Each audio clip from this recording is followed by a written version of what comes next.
Diane and Derek here, rah rah rah. I hope you're fine and well. We are working together this month on a Clutter Free January, and today I'm going to be helping you with papers, paper clutter and paper organisation. Now, I'm going to split it into three. I'm going to be showing you why paper can become a problem. What is it that is stopping us from dealing with it? I'm also going to be showing you a really easy paper routine. That's the easy part, actually dealing with the papers. And the third part today, of course, I am in Denmark, the home of hygge. We've always got the candles going. I'm going to be showing you some really easy ways that you can add some hygge, some coziness to your routine, so that dealing with papers is actually a pleasant task, something you look forward to. Let's talk about why paper becomes a problem. What is it that stops us in our tracks? And I've jotted down a few things here. When I'm mentoring, the same things come up again and again. First up, perhaps you are overwhelmed, overwhelmed by the number of papers that you have. You do not know where to start. That comes up a lot. Also, you feel that you have to deal with it all. You've maybe seen things on Pinterest, also here on YouTube, and feeling like you have to do all the papers in one go. You may be feeling a bit scared or anxious when you're dealing with papers because you may find it easy to declutter in other parts of the house, like the kitchen, because it doesn't really matter if you get rid of those salad servers, but you might declutter papers that you actually need. So that often comes up.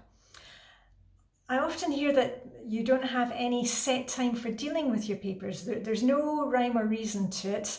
And often when you are looking for papers, it's a stressful situation, and you're needing some kind of document, you're searching through the piles, things are spilling out. And so we get into that feeling of, we're anxious and we're scared of the papers because when we've dealt with it in the past, it hasn't been a pleasant experience. And the last thing I often hear is that we feel like we need to have some kind of fancy system set up, that we have to go out and buy special boxes and pens and office supplies. You know me, the canny Scot, that's not going to be the case. I'm going to show you what I have here. Hopefully that gave you some ahas as to why paper has been a problem for you in the past, and now you're ready to get going, and we're going to sort and we're going to get a new routine set up. But before we even get into sorting papers, just a wee step back, because the easiest way to get rid of your paper clutter is to stop it coming into the house in the first place. And here I'm thinking about magazine subscriptions, those free newspapers that come in, coupons, flyers, junk mail. Go ahead and unsubscribe from as many things as you can. Also, when I go to get my mail from the post box here, before it even comes into the house, I'll stand there, and unless it's a day like today when it's snowing, I'll stand there and have a quick sort through anything that's very obviously junk mail. It goes straight in the recycling. It doesn't even get a chance to come into the house. You've got your mail, you've brought it into the house, kids have given you documents from school, papers are turning up. What do you do with it? Do you have an area where it goes? Think about that. What are you doing physically with these papers? I have a designated dumping area. We all have one. It's okay to have an area where you dump things. Just make sure we're not dumping them all over the house. Mine is on top of the bread bin in the kitchen. Anything that is handed to me or that comes into the house, I pop it there and I know where it is until I'm ready to deal with it. So now that we've got an area where we're putting things, we're ready to deal with it. And now we're going to sort into 4 categories. And if you've got some kind of old folders, envelopes, all those files that you maybe bought before because you were going to set up this fantastic routine and it didn't work for you. This is going to work for you. Get yourself set up with those. Please do not go buying more stuff. Remember, shop your house. We've all got stuff. These are stuff that belong to the kids from school. And let's sort into 4 categories. And here come the categories. First one is keep. Second one is action. Third one is recycle. And the fourth one is perhaps. So let's talk a wee bit about those 4 categories. And remember here, we're just sorting into 4 categories. We're not having to deal with these things right now. We're just sorting into 4. First one, keep anything that very obviously you want to hold on to. And we don't need to be filing it right now. We don't need to be coming up with a filing system. We just know that that's something that we need to hold on to. So that goes into one box. Next one is action. And here I'm thinking of anything that will require some kind of action on your part to move forward. Could be an invitation to a birthday party. Perhaps it's a bill that's come in that you need to query it. Anything that requires action goes into that box or file. Next one is recycle. Anything that very obviously is junk and can be recycled or shredded. And the last one is perhaps. And this is a category that usually kind of trips us up. We've got some kind of document and we're not quite sure if we need to hold on to it or if we need to do something with it or if we want to do something with it. Pop it in there and we will deal with it. And in that category, it can be things like, and I'll tell you what I have in my perhaps box, is perhaps I've had an idea of vacation that we're going to take. Maybe it's an article that I've read and I'm not sure whether I want to keep it, or maybe it's an idea for YouTube video. It all goes in my perhaps box. So we've got your 4 categories: keep, action, recycle, perhaps. And now we're going to put that into a routine so that we're actually dealing with these things. Now, in an ideal world, you would be dealing with these things immediately. If you know the Getting Things Done system or the Flylady system, there's the 2-minute rule. If it only takes 2 minutes, do it right there and then. But we're human, we procrastinate, and that's why we really need to have a routine for these things. Also, knowing that we have that routine in place means that it's no longer becoming overwhelming. We know that we're just going to work on it for a set amount of time. We don't need to do it all. And just that we have that routine set up, it's just going to give us that safety net so that we're not kind of missing anything. So when are you going to work on these things? See if you can fit it in with something that is already happening.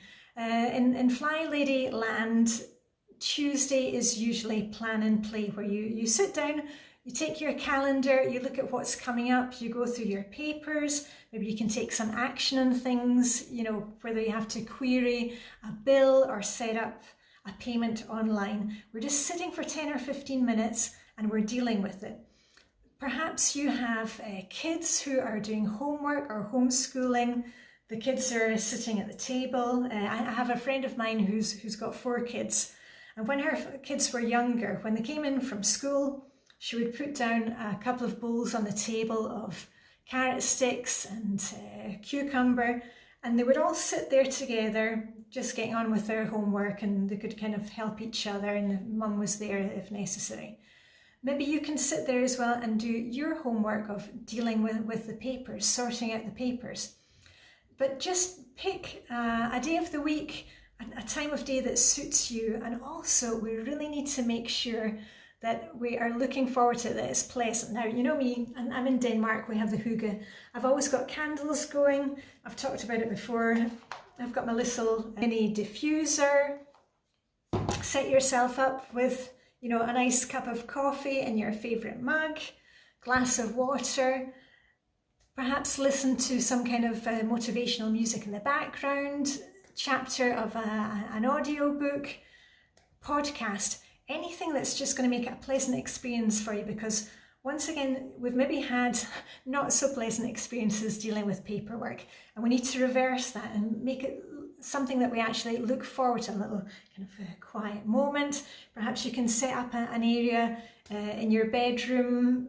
Perhaps you've got already have an office space, but just somewhere that you know that you're going to be sitting there for, you know, 10 or 15 minutes, and you're just going to be dealing with it. And we're just chipping away at things. The same with everything else. We're putting one foot in front of the other. We don't have to do it all in one day. And with the categories that we had the keep category of things that you need to file. We had action, something that you need to move forward on. So you need to keep looking at those. Recycle, we are recycling, shredding stuff that we don't need to keep.